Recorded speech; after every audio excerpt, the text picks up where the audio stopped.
Artificial Frontier Podcast. All right, so get this. You handed us a stack of articles and videos about football, right? Right. But not just goals and glory. This is about the dark side. Yeah.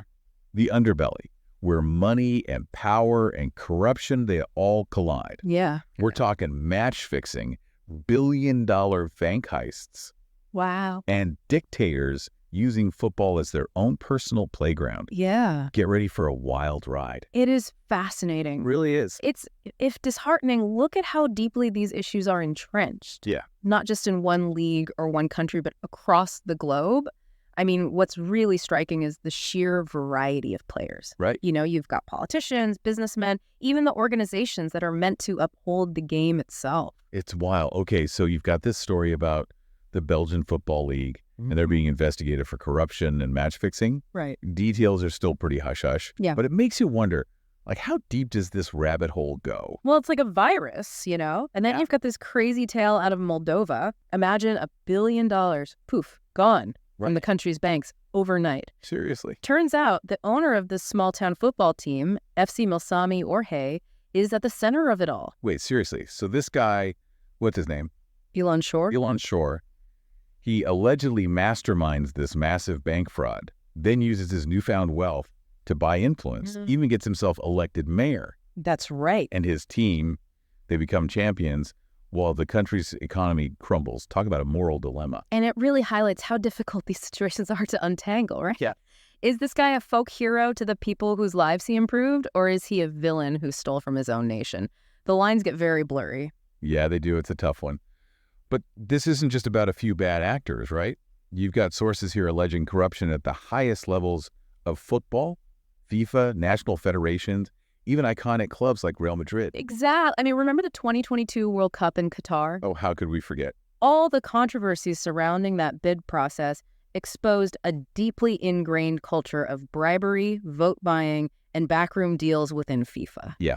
And it's not just Qatar. We see allegations of similar tactics used to secure the World Cup for Germany in 2006, South Africa in 2010, even France in 1998.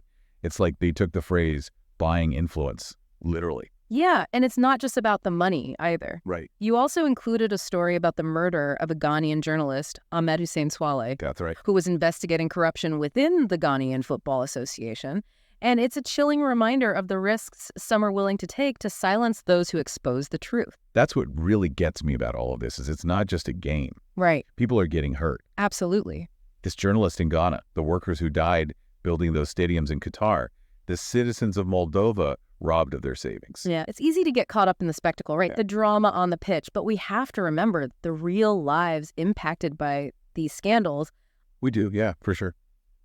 So what can we as fans do? You mentioned a source on how to spot a fixed match. Yeah, it talks about looking for unusual betting patterns. Okay. Sudden dramatic shifts in odds during a game. Okay.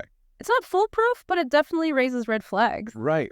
And then makes you think twice about where that money is flowing and who's profiting. Speaking of profiting, you've got this wild story about Tajikistan. Oh, yeah. The president's son, Rustam Emomali, essentially builds a football dynasty, then takes over the country's football federation. It's a classic example of how authoritarian regimes use sport to consolidate power.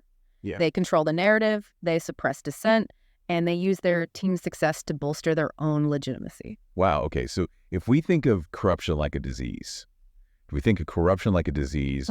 what are we looking at in football? Is it more like a common cold or Right. full-blown terminal cancer? That's a powerful analogy. Yeah. I'd say it's more like a chronic illness, something that's been allowed to fester for far too long and requires a multifaceted approach to treat. Oh.